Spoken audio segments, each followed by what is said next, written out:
Salam sejahtera Malaysia, denyut nadi suara rakyat bergema di channel ini. Jangan lupa tekan butang subscribe, like dan share. Malaysia kita punya, cintai Malaysiaku, kita jaga kita.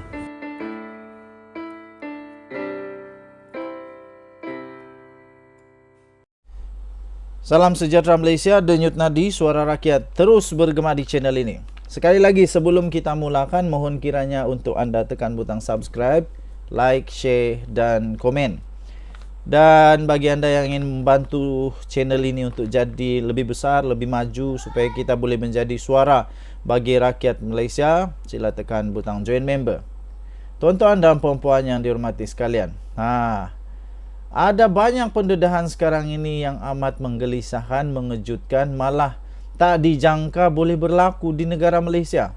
Hui, tuan-tuan dan puan-puan, agensi kerajaan kali ini, agensi kerajaan dan GLC pula kali ini akan menjadi perhatian ramai. Wow. Agensi kerajaan dan GLC mesti diterajui oleh orang parti. Anwar harus bertegas kali ini. Susulan beberapa lantikan politik oleh kerajaan kebelakangan ini, khususnya selepas Dr. Ashraf Wajdi Dusuki dilantik sebagai pengerusi MARA, riuh rendah sekali lagi segelintir pihak dalam kumpulan masyarakat sivil yang menyanggah perkara itu. Sebelum ini mereka kerap kali bersuara mengenai bantahan itu. Mereka seterusnya melahirkan kekesalan kerana Anwar Ibrahim masih membenarkannya berlaku dalam kerajaan perpaduan ini. Sehubungan itu mereka menggesa Perdana Menteri agar segera menghentikan amalan tersebut sambil menuntut sepatutnya golongan profesional yang dilantik bukan orang politik. Siapa sepatutnya menerajui GLC dan agensi kerajaan? Orang politik atau golongan profesional? Apa yang semua orang perlu faham dan sedar? Sekali lagi saya ulang, apa yang semua orang perlu faham dan sedar, termasuklah kumpulan masyarakat sivil yang membantah itu. Yang menang pilihan raya dan menerajui kerajaan adalah parti politik. Parti politik yang bertanding dalam pilihan raya. Dan disebabkan itulah, sebahagian besar menteri, kalaupun tidak semuanya, ialah orang politik belaka. Parti yang membentangkan manifesto serta dasar demi kebaikan rakyat, maka hanya mereka yang faham perjuangan parti saja yang ada iltizam untuk melaksanakannya setelah berjaya menjadi kerajaan. Dengan demikian, parti politik dan orang politik tidak boleh dipisahkan daripada berada dalam kerajaan. Bukan saja sebagai menteri dan anggota pentadbiran, malah yang lain-lain yang bersesuaian. Dalam konteks agensi kerajaan dan GLC atau syarikat berkaitan dengan kerajaan, ia secara mudah difahami adalah di bawah penguasaan parti yang membentuk dan menguasai kerajaan. Namanya pun agensi kerajaan dan syarikat berkaitan kerajaan. Maka sepatutnya tentulah orang politik yang sealiran dengan kerajaan yang harus menerajuinya. Apa guna parti menjadi kerajaan jika agensi kerajaan dan GLC tidak diterajui oleh orang parti? Sebaik-baiknya, senang-senang diserahkan kepada semata-mata golongan profesional. Golongan profesional boleh berada dalam agensi kerajaan atau GLC sebagai ketua pengarah, pengarah-pengarah, CEO, pengurusan dan seterusnya. Ia sama seperti dalam kementerian. Sementara menteri adalah orang parti, tetapi KSN, KSU, ketua-ketua jabatan dan seterusnya adalah kaki tangan awam.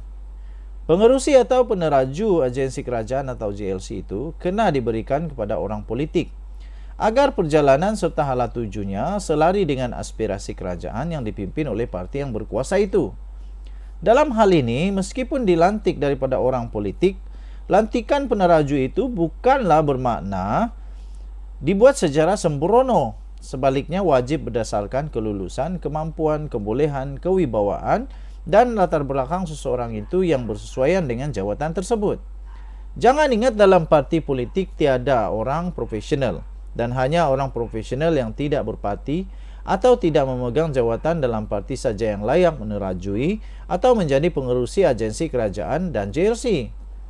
Kalau kita boleh menerima Perdana Menteri, menteri-menteri dan anggota pentadbiran kerajaan daripada kalangan orang politik yang memenangi pilihan raya, tiada sebab kita tidak boleh menerima apabila agensi kerajaan dan GLC turut sama diterajui oleh orang politik daripada parti yang sama. Lagipun, setiap 5 tahun, parti perlu kembali kepada rakyat untuk mendapat sokongan dan undi melalui pilihan raya.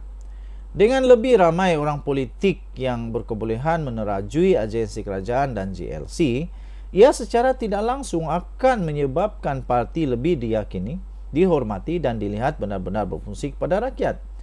Bolehkah parti lebih dihormati dan menang lagi dalam pilihan raya jika selepas menjadi kerajaan, yang dapat banyak jawatan adalah kalangan profesional yang entah daripada mana-mana asal-usul serta hala tuju jiwa politiknya?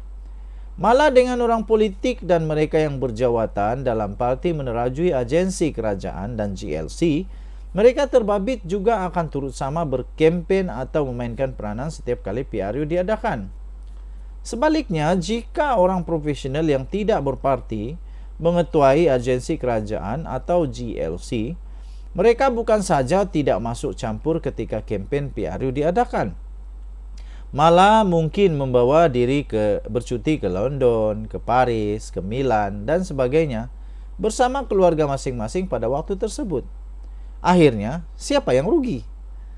Untuk menutup isu ini daripada terus diperdebatkan, Anwar Ibrahim tiada pilihan lain melainkan harus segera mengisi semua kekosongan dalam agensi kerajaan dan GLC dalam kadar yang segera, dengan tidak ragu-ragu menempatkan pemimpin politik yang bersesuaian dan berkebolehan di jawatan-jawatan berkenaan.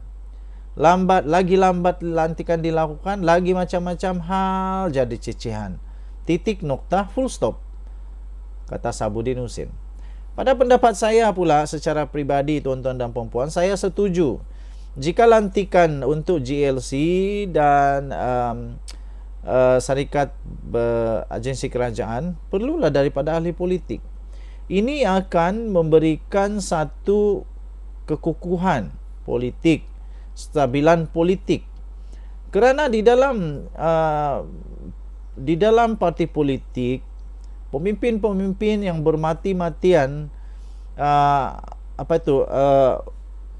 berkempen, mau menang pilihan raya dan sebagainya, mesti ada appreciation, mesti dihargai.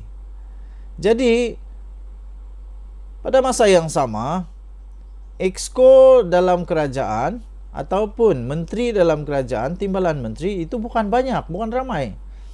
Jadi, untuk memujuk mereka supaya tetap stabil politik Malaysia, mereka wajib diberikan kepada jawatan yang bersesuaian dengan mereka. Dan saya setuju, penyerahan jawatan itu haruslah berlandaskan bukan sembrono, tetapi dengan satu ketulusan, satu kelulusan, satu kajian mendalam, dibuat kajian sebelum diberikan jawatan itu kepada mereka. Jadi, bagi orang-orang kampung, bagi orang-orang bandar, tepi bandar, tengah bandar, di mana saja sekalipun, sebelum menceceh, harus belajar dulu kenapa, apa dasar, kenapa perlu dilakukan. Denyut nadi suara rakyat bergema di channel ini. Bye-bye.